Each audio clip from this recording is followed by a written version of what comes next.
So before we add a new product, what we can do is just go ahead and go to FTP Surfer, and we'll create a new folder, WP Downloads. And what we'll do is we'll go ahead and drag and drop all these files here into that folder.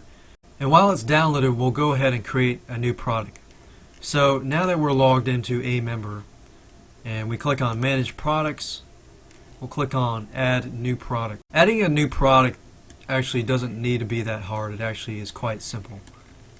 So you can enter your title, description, price, duration, product URL, and things like that. If you don't know how to add a product, you can always go back to aMember's manual and they'll actually show you how to add a product. And the nice thing I like about aMember is it goes step by step through every single thing, and it shows you what is a product, how do you add a product, and it goes through every step by step, the title, description, price, everything you need to know how to set up your site. Now if you're doing recurring billing, you need to set up your cron jobs. If you're not doing recurring billing, then you don't need to.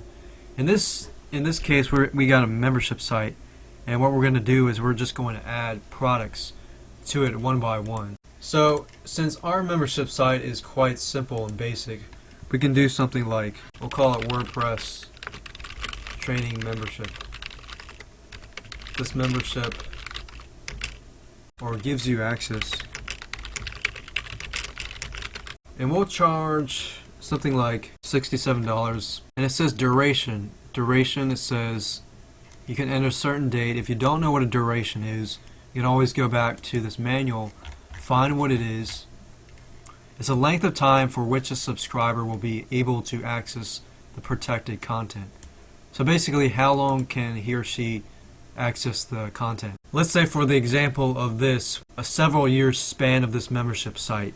We'll say for a safe side, 20 years. And then we have the product URL, which is basically the area where our files are going to be located, which is basically that index.html file that we had talked about earlier.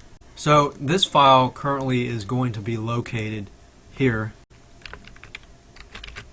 So just to double check, you can always go to that page. So there we go, that's our main page there, and that's what people are going to see first. So if that's the case, then we can go back to our product place and enter that URL here. And if you have any additional URLs here, you can enter that here too. And you've got your sorting order. If you have many products, how do you want them sorted? A price group ID allows you to, if you create this specifically for a certain group of people and you don't want the whole world to see it, you can put, you can use this feature. But we're not actually going to use this feature here.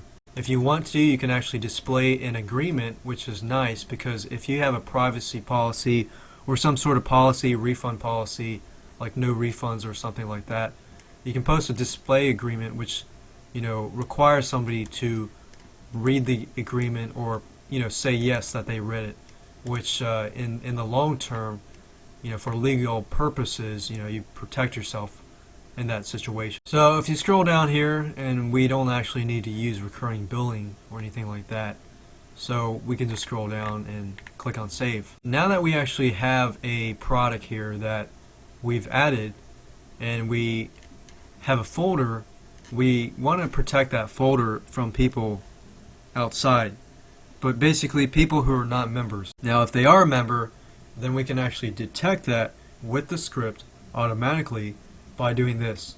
Click on Protect Folders and click on Protect Another Folder, and then browse to find that specific